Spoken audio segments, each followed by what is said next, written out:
Bus stand sir का। नमस्कार जोहार दोस्तों, बस्तरवासी में आप सभी का फिर से एक बार स्वागत है। तो हमारी एक्सप्रेस निकल पड़ी है आप एक नए सफ़र में। हम आपको ले चल रहे हैं भगवान मल्लिकार्जुन स्वामी के स्थान श्रीशैलम। श्रीशैलम की यह मेरी सीरीज़ चल रही है, इसका भाग 3 है। पिछले 2 एपिसोड में हमने देखा कि किस तरह से हम जगदलपुर से हीराखंड एक्सप्रेस लेके विजयनगरम तक आए थे और विजयनगरम से हमने SSPN एक्सप्रेस ली आंध्र प्रदेश के खूबसूरत शहरों जिसमें कि विजयवाड़ा, राजमहेंद्री और गुंटूर शामिल थे, उनको क्रॉस किया। 2 बड़ी नदियों को जो कि गोदावरी और कृष्णा है उन्हें पार किया और हम मरकापुर तक पहुँचे। और मरकापुर से मेरे भाग 3 चालू होता है। यहाँ पे मैं आपको मरकापुर से बस के रास्ते श्रीशैलम पर्वत ले जाऊँगा और वहाँ पे भगवान मल्लिकार्जुन स्वामी के मंदिर के दर्शन कराऊँगा। तो चलिए मेरे साथ आगे बढ़ते हैं इस खूबसूरत यात्रा में। और जो नए आए हैं वो सब्सक्राइब कर दीजिए, जो पुराने हैं वो लाइक कमेंट कर दीजिए और शेयर कर दे तो बहुत अच्छी बात होती। तो सबसे पहले भगवान मल्लिकार्जुन स्वामी की जय बोलते हुए आगे बढ़ते हैं, मेरी सीरीज़ को देखते हैं।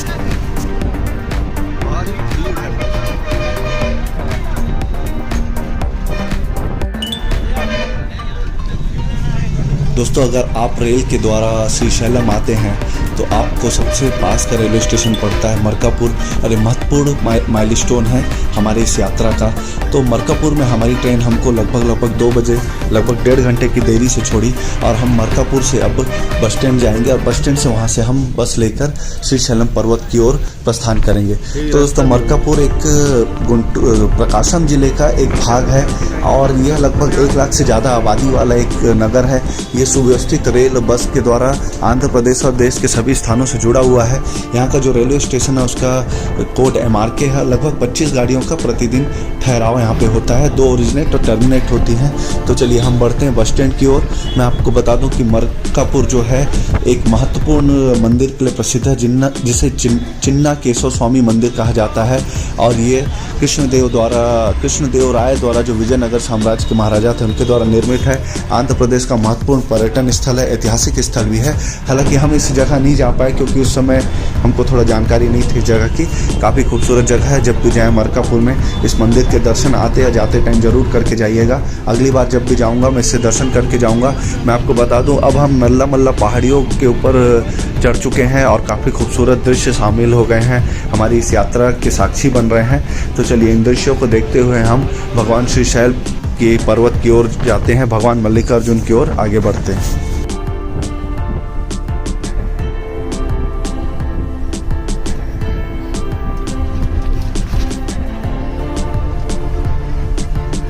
दोस्तों, अब हम नल्ला मल्ला की पहाड़ियों पे चढ़ाई कर रहे हैं। हमारी बस चढ़ रही है, काफ़ी तीखी घाटी है, काफ़ी ऊंची घाटी है और जैसे जैसे पहाड़ी पे हम चढ़ते जा रहे हैं दृश्य सुंदर होते जा रहे हैं।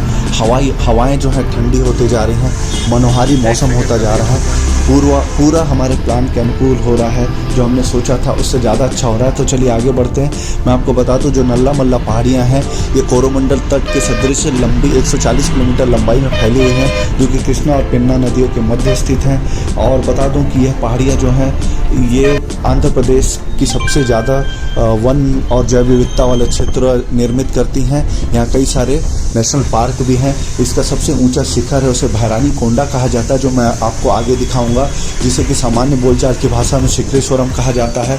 यह मल्लिकार्जुन स्वामी के पंचकोशी परिक्रमा में शामिल एक महत्वपूर्ण मंदिर है और इन पूरी पहाड़ियों का सबसे ऊंचा शिखर भी है जो कि लगभग 1200 मीटर की ऊंचाई पर है। काफ़ी सुंदर मंदिर है और काफ़ी सुंदर स्थल है जो आगे के भाग में मैं आपको दिखाऊंगा।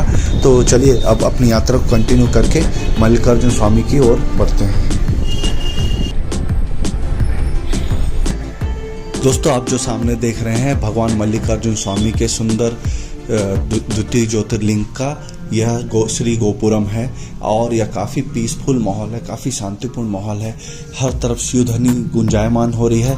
मैं आपको बता दूं कि मैं यहाँ पे शाम को 5:30 से 6 बजे के बीच पहुँचा था और हमने एक जो भवन है उसे वहाँ पे गए। वहाँ पे हमने स्नान ध्यान किया और उसके बाद हम सीधा मंदिर दर्शन की ओर आ गए हैं भगवान के, क्योंकि यहाँ पे मोबाइल ले जाना अंदर अलाउ नहीं है, इसलिए अंदर के दृश्य मैं आपको नहीं दिखा पाऊँगा। बाहर से भगवान श्री गोपुरम के दर्शन कराता हूँ मैं और शेष फिर आगे आपको बताते जाऊँगा। काफ़ी सुंदर माहौल है, काफ़ी शांतिपूर्ण माहौल है, तो इसका आनंद लीजिए और चलिए आगे बढ़ते हैं और कुछ दिखाते हैं।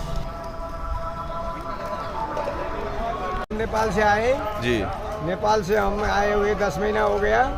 हम हरिद्वार, ऋषिकेश, राम झूला, लक्ष्मण झूला, जानकी झूला, वैष्णो देवी को अमृतसर स्वर्ण मंदिर, जम्मू, कटरा, कश्मीर, जालंधर, लुधियाना, सोनीपत, पानीपत, हरियाणा, पंजाब होते हुए कुरुक्षेत्र, हस्तिनापुर, मरेठ, दिल्ली होते हुए वृंदावन, मथुरा, गोकुल, गोवर्धन, बरसाना, नंदग्राम होते हुए और महाकालेश्वर, उज्जैन, महाकालेश्वर, ओमकारेश्वर, नर्मदा। क्यों निकले हैं बाबा जी? हाँ जी। दोस्तों, ये राजकुमार जी हैं, नेपाल से पूरे ज्योतिर्लिंग, धाम तथा शक्तिपीठों की यात्रा कर रहे हैं, जो मानव कल्याण हेतु इन्होंने एक उद्देश्य रखा है। और अब क्योंकि शाम हो चुकी है, भगवान जो मल्लिकार्जुन स्वामी हैं उनका दर्शन मैंने कर लिया, माता ब्रह्मरांबा के शक्तिपीठ का भी दर्शन कर लिया है। अब उनके चरणों पे शीश नवा के हम भवन जा रहे हैं। भवन में हमने शुद्ध, सात्विक और एक अच्छा सुंदर भोजन किया। दिन भर से हम ट्रेन यहाँ पे अनाप शनाप भोजन किए थे, थके हुए भी थे और काफ़ी सुंदर एक माहौल है यहाँ का। अब क्योंकि अगले एपिसोड जो है हमारा, जो अगला भाग है, उसमें मैं सुबह सुबह आपको जो दिखाऊंगा, एक सनराइज़ दिखाऊंगा यहाँ की, साथ ही एक पहली बार जीवन में रोपवे राइड भी दिखाऊंगा। तो बने रहिए मेरे साथ और इंतज़ार कीजिए अगले एपिसोड का। मैं अपनी वाणी को विराम, कैमरे को आराम देता हूँ। आप लोगों से मुलाकात होगी अगली वीडियो में। तब तक ले जय बस्तर, जय भारत, जय माई दंतेश्वरी, जय मल्लिकार्जुन स्वामी। तो चलिए अगला एपिसोड देखते हैं। लगभग 1 किलोमीटर की राइड है रोपवे की और पहाड़ के पूरे ऊंचाई में पहुंच रहे हैं। शानदार सुंदर दृश्य।